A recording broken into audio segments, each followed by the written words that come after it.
कम से कम जो सैनिकों की बात कर रहे हैं, इतनी रिस्पेक्ट आपके मन में होनी चाहिए कि जो सैनिक सीमा पे है, आपने वो गर्मी ठंडी महसूस ही नहीं की है, और आप बात करते हैं कि हम आत्मनिर्भर बना रहे हैं।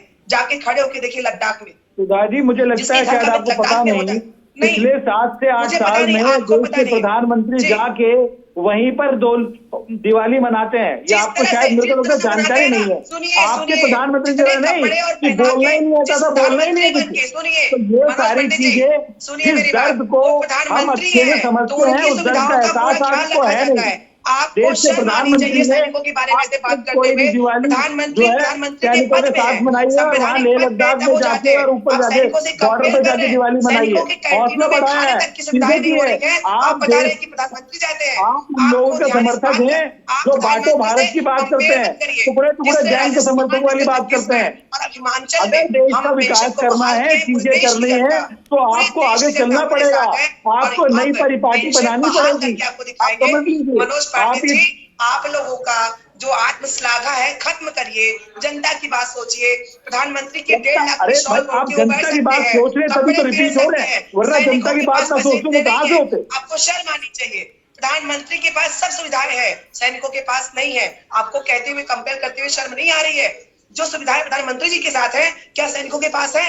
आप कंपेयर कर रहे हैं। बैठे हुए रिटायर्ड यहाँ पे मेजर साहब, उनसे पूछिए क्या मुझे तो समझ ही नहीं आता आप किस भाषा का प्रयोग कर रही हैं। शर्म आनी चाहिए या आना चाहिए, कम से कम आप ये तो देखिए कि आप नेशनल टीवी पे बैठ के आप शब्दों का चयन नहीं कर पा रहे हैं। दोनों मित्र रुकिए, सुधा जी भी, मनोज जी भी, दोनों मित्र रुकिए, दोनों मित्र रुकिए, दोनों एक मिनट मैं फिर कहूं,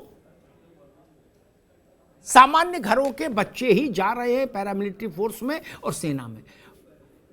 जिसके घर में माल टाल दुरुस्त है, वो लड़का को पार्टी ज्वाइन करा रहा, भाजपा कांग्रेस सपा बसपा, सेना में क्यों भेजेगा?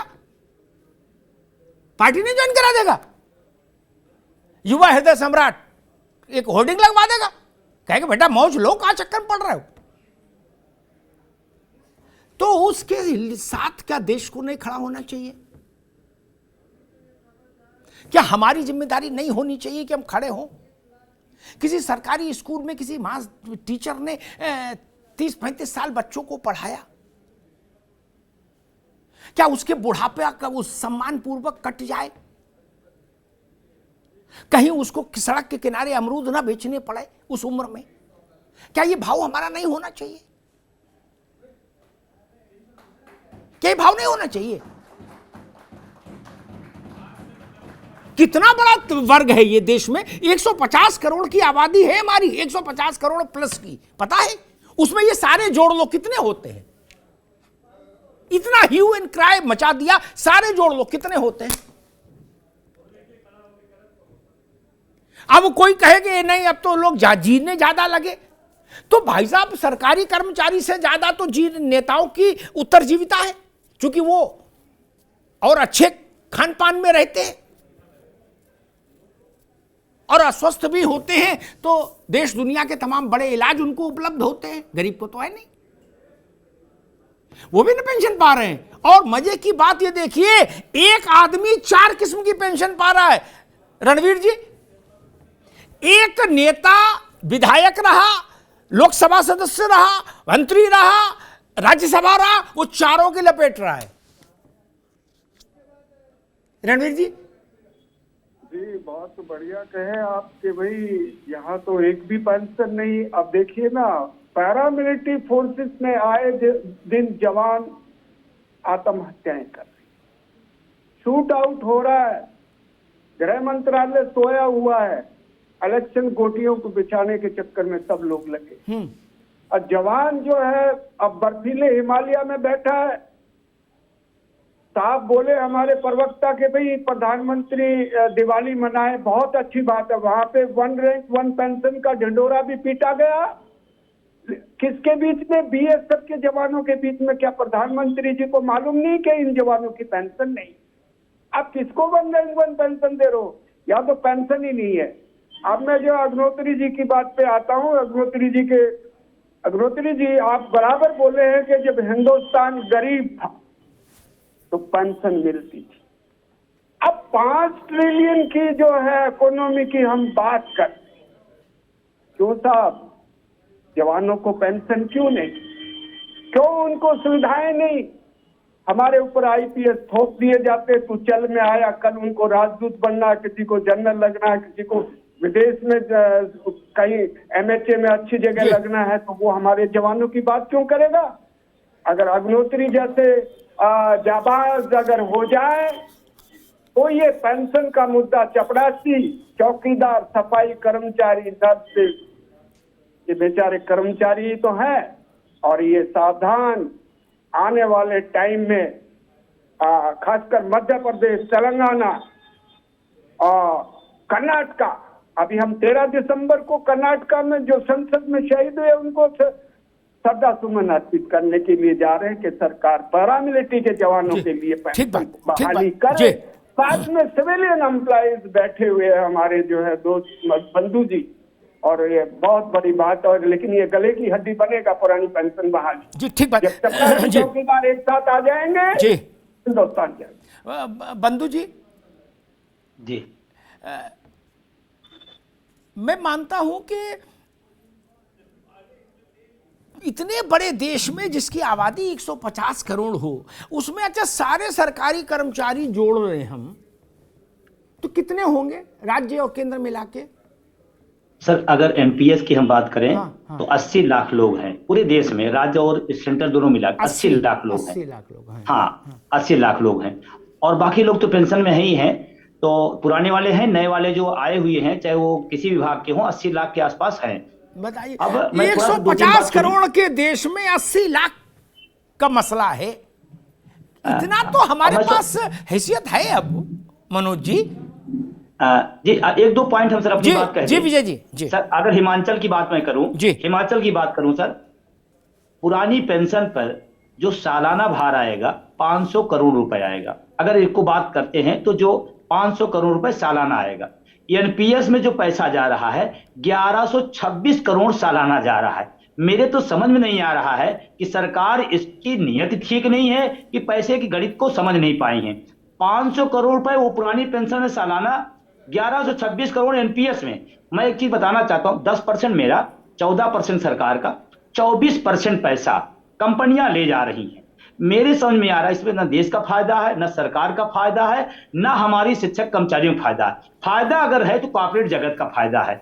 और अगर मनोज जी बैठे हुए, बड़ी विनम्रता से मैं कहना चाहता हूं, आप कभी कैलकुलेशन कर लीजिएगा, एक चपरासी है, एक सफाई कर्मचारी, उसकी तनख्वाह मान लीजिए 30,000 है, उसका 10% हुआ 3,000 रुपए। एक आईएएस है, उसकी तनख्वाह ज्यादा है, उसकी मान लीजिए 20,000 रुपए। 20,000 रुपए आईएएस दे रहा है, 15,000 पीसीएस दे रहा है, 3,000 एनपीएस में सफाई कर्मचारी दे रहा है। एवरेज में मान लें अगर उसको 10,000, तो 10,000 गुणे आप 80 लाख, ये पैसा हर महीने हमारा जा रहा है। इतना पैसा 14% इसका ही पैसा सरकार का जा रहा है। एक दिन गुणा करिएगा, कैलकुलेटर फेल हो जाएगा। क्यों दे रहे हैं आप? मेरा भी पैसा आप ही का है, सरकार का है। ये सरकार अपना बड़ा ठीक बात। ये एक विषय बार मेरे जो विजय बंधु उठा रहे, एक बार मेरे पास ये विषय आया था आशीष जी जी। अच्छा हाँ, पहले कंप्लीट कर लीजिए। जी एक बात जी। और अभी मनोज जी कह रहे थे कि ये है, आज से जो हिमाचल के भूतपूर्व विधायक हो गए, आज से पेंशन के हकदार हो गए। आज से उनकी पेंशन शुरू हो जाएगी जो भूतपूर्व हो गए। दूसरी बात ही करें, हम तो सिर्फ जब रिटायर होंगे तो पेंशन मांग रहे हैं, वेतन लेते हुए पेंशन नहीं मांग रहे हैं। कि हम जब रिटायर हो जाएं तो हमारा भरण पोषण कौन करे, सरकार की जिम्मेदारी बनती है। लेकिन आप लोग, बड़ी क्षमा के साथ कहता हूं, वेतन और पेंशन साथ साथ लेते हैं। जैसे जो लोग विधायक थे वो ले लिए, संसद का अलग ले लिए। ये न्याय नहीं है, न्याय नहीं। ठीक आशीष जी, ये मामला है अंक गणित का भी। 80 लाख लोग, 10,000 रुपया प्रति माह औसत जमा कर्मचारी का, 10,000 गुणे 80 लाख गुणे 14% सरकार का 14,000, यानी 10,000 गुणे 80 लाख गुणे 14,000 पर मंथ। ये तो सब मशीन ही फेल हो जाएगी गिनने वाली। इतना तो अब तक आत्मनिर्भर हो जाना चाहिए था भारत। इतना पैसा हर महीने आ रहा है, अब कहां बचा आत्मनिर्भर में समस्या?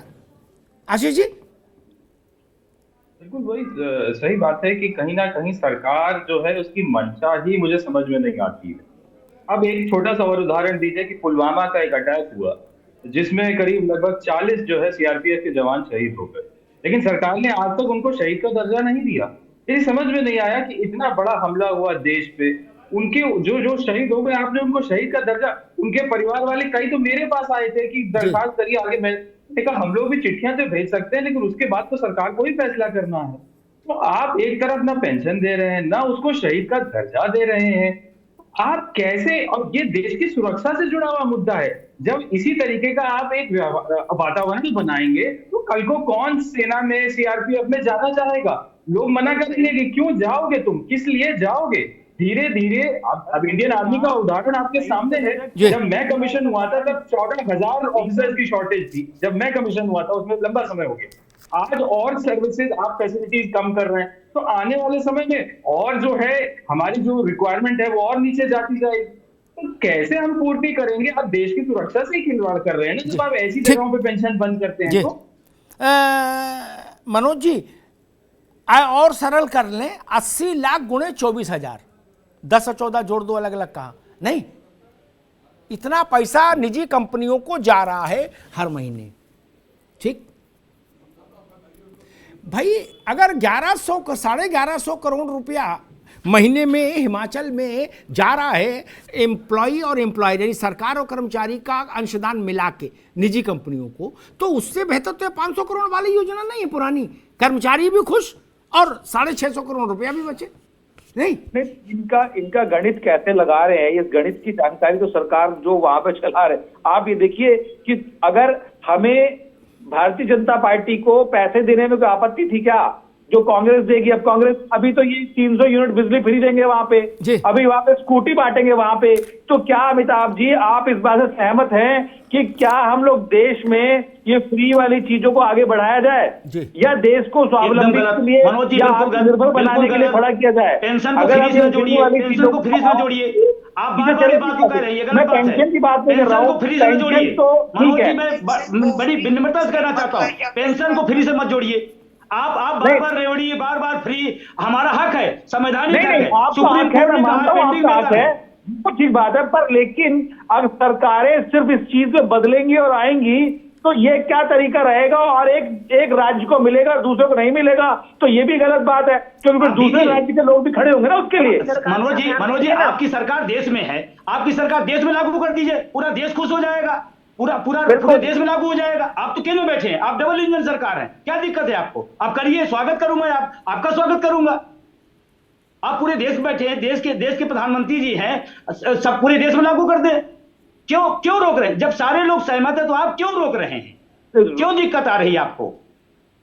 इसके पीछे कोई पॉलिसी बनाई है सरकार ने? आपको अगर मनोज जी क्षमा चाहता हूं, अगर एनपीएस की जानकारी ले लें तो और अच्छा होगा।